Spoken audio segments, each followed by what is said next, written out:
first In the Dirt podcast episode, and now he's hosting an episode of In the Dirt. We're here with John Allen, dealer principal?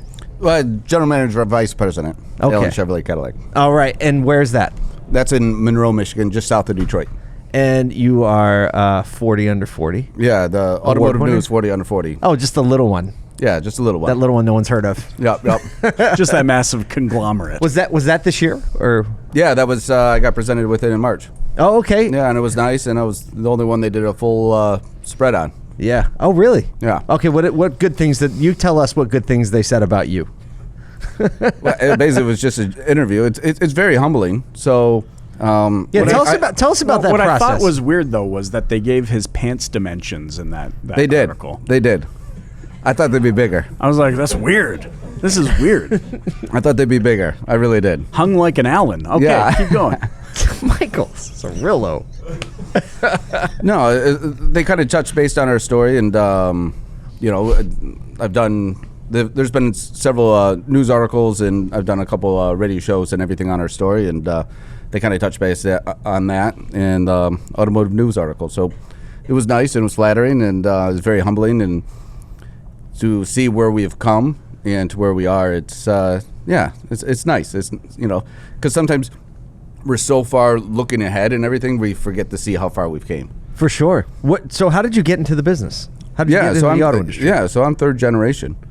And so did the first two generations, any of those ever win 40 under 40? No, they did not. Did that even exist? Yeah. Well, people under 40 existed. Yeah. 40 of them. I've known you now in this group for a while now. Mm-hmm. Walk us through some of the changes that you've noticed. Like, what have you implemented that you could maybe pinpoint and say, oh, that I know for a fact that when I implemented that, these changes started to occur. Mm-hmm. It's the people. It's making sure that you realize that the greatest asset is people, and then giving them the tools and supporting them and encouraging them and coaching them and making sure that you put them in the right spot, which sounded really easy as it came out of my mouth, but that is super hard. If you just do that, you'll have a successful business, dealership, and life. Consider yourself coached. Yes. Right. So that's it. So there's so many tools, and I think if you just implement as much of it as you can, and it's almost impossible to implement it all, and especially to do it consistently, but don't give up. Just continue doing it. And but yeah, it's people. It's people ask, what do I do all day? I make sure that my team is ready at the dealership, ready to work. They're prepared. They have the tools they need, and I'm here to help them. What does that look like for you? So give us a walk through your daily routine. I know a lot of people like to hear what other successful dealers are doing. So what does your regular routine look like?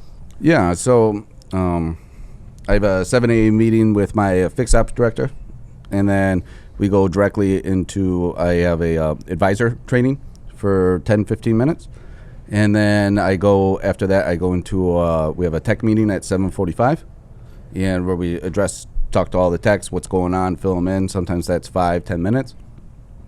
Then I go directly over to my body shop for a 8 a.m. meeting, get a chance to talk to them, fill them in, what's going on. And then depending on the day and everything, I'll have a 8:15 fix ops meeting or a 8:30 Vero ops meeting. And then every day at 8:55 in the morning, we have sales training. Wow. So by 8:55, you've already made the rounds. I've already made the rounds. I've already had a chance. Is this every day? Just about every day, yeah. Wow.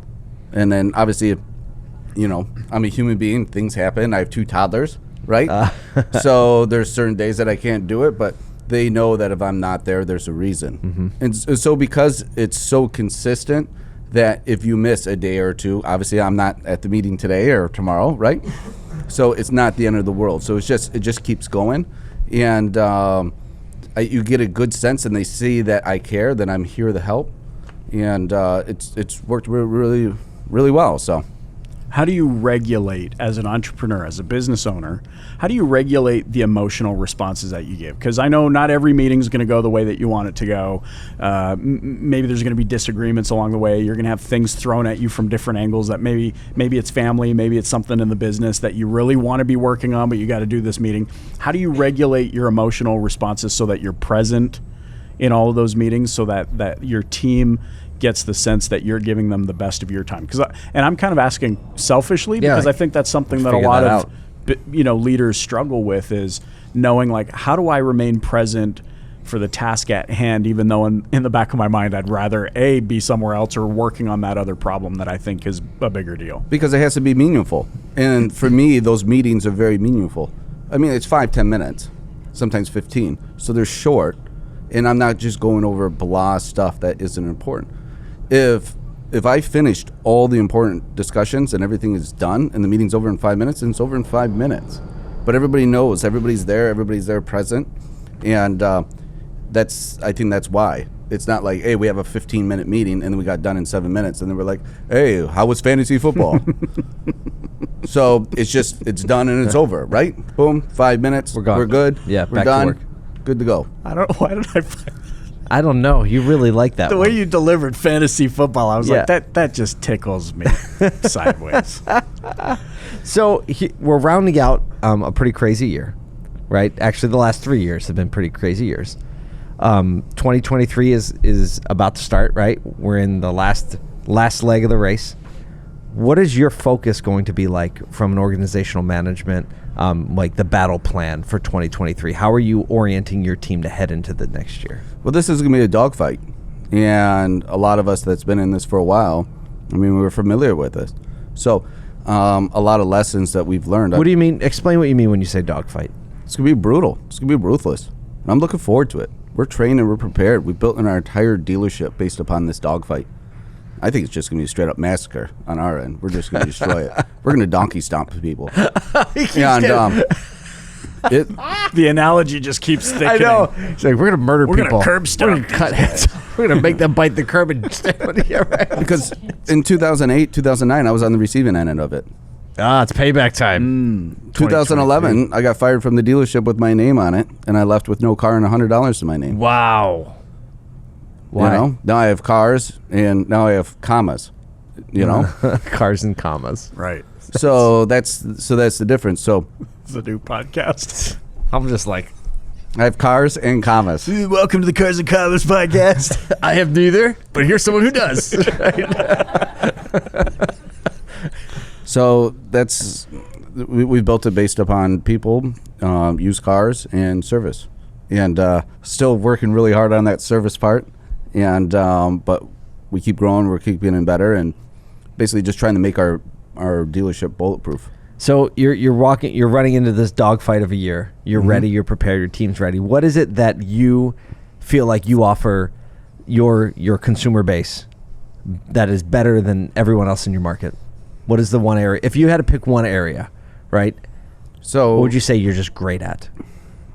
And providing great value.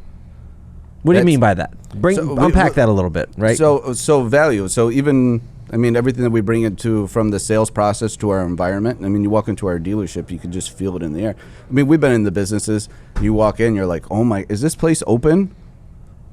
Right. I mean, we've been there. Yeah. Right? No matter what it is. So little elevator music. It's like a Boston market in Dallas. Like, yeah. Why would anyone come here? Yeah. It's like, is this food expired? So, you know, from that environment, we bring it. And not only that, just from the basic things, like, you know, if you buy a vehicle from us, it comes with half off oil changes for life. General Motors wouldn't let us do free oil changes because of the market that we're in, employee-based. So, yeah. So Michael loves that answer. Yeah, and then, you know, just a lot of little customer retention tools we do, the follow-up we do, the charity events and everything that we do. Our reputation in the community is outstanding for a car dealership. The community has voted us. We just got it. We were officially allowed that 4-time Dealer of the Year for best new car, best used car, best service. Wow. Best body shop, 4 years in the community. When we took over the dealership back, because we lost it, and we just got it back in 2019, we were the 4th largest dealership. We're now by far the number 1. What do you mean? You lost the title? Well, I thought you meant we lost the dealership. We did. Yeah, you lost the dealership. We lost it. So we got the FedEx letter saying that we were no longer a dealership. Wow.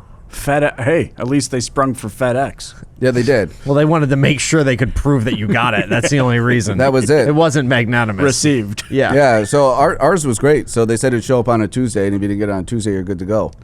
And then so ours came on Wednesday. Oh my gosh, that is brutal. Yeah, that's fun. That is brutal. Everyone's like, oh, we just had that expensive dinner to celebrate last night. Someone's sitting at head office watching the delivery route being like, out for delivery. Okay, they're about to get it in 10 minutes. And then 10 minutes goes by and it's like, nobody available. Sent back to packaging. So you're like, what? No! We told them Tuesday. So you lost the dealership and you got it back. Yeah. And now the community voted you number one. Yeah, so we got it back. And then we had to take on some partners. And then the partners fired all of us and embezzled all the money for 8 years. And then we were able to finally, we had to start all over. And I worked really, really hard and did well. And had the opportunity to get the dealership back in 2019, and here we are, and 40 under 40, and we've increased everything 250%, and net profit through the roof. So, I mean, by all metrics and everything, they said our dealership is, it's a town of 15,000, trailer parks everywhere. I mean, if you want heroin, I can get it for you. I mean, it is rampant. I believe we've never heard that on this show before. I'm just saying. That's a new one. I mean, that's our town. Yeah. And I think it's a great community and everything. And it's a big reason why we went back to it. It is. It's There's just poppy fields everywhere. Poppy fields everywhere. No, we have the finished product. Yeah. This is in Afghanistan. Yeah. He knows what's up. Well, listen, nothing breeds success like, adversity, grit. Like you're prepared for next year is because you went through everything that you went through. And it's obviously apparent in your level of confidence going through. You're like, they can't throw anything at us that we're not going to crush. Yeah, this is, I've already been through this. This is why we practice makes permanent, right? And we've been practicing the correct way. And we're ready. This is going to be a fight, and we're 100% ready for it. And it's going to be a championship fight. And yeah, it's, we're 100% set up for this. Well, John Allen, I'm excited that we get to introduce you to our audience, and I hope a lot of people look you up, and they probably will see a familiar face because of that 40 under 40 article that they had the full page spread. Yes. They picked the right one. Thank you so much for spending a few minutes with us. Hey, pleasure. Talk to you soon. See ya. Thanks for watching this episode of In the Dirt with ASOTU. If you're new to our channel, make sure and mash that like and subscribe button. Also, check out some of these links for our other great podcasts and content.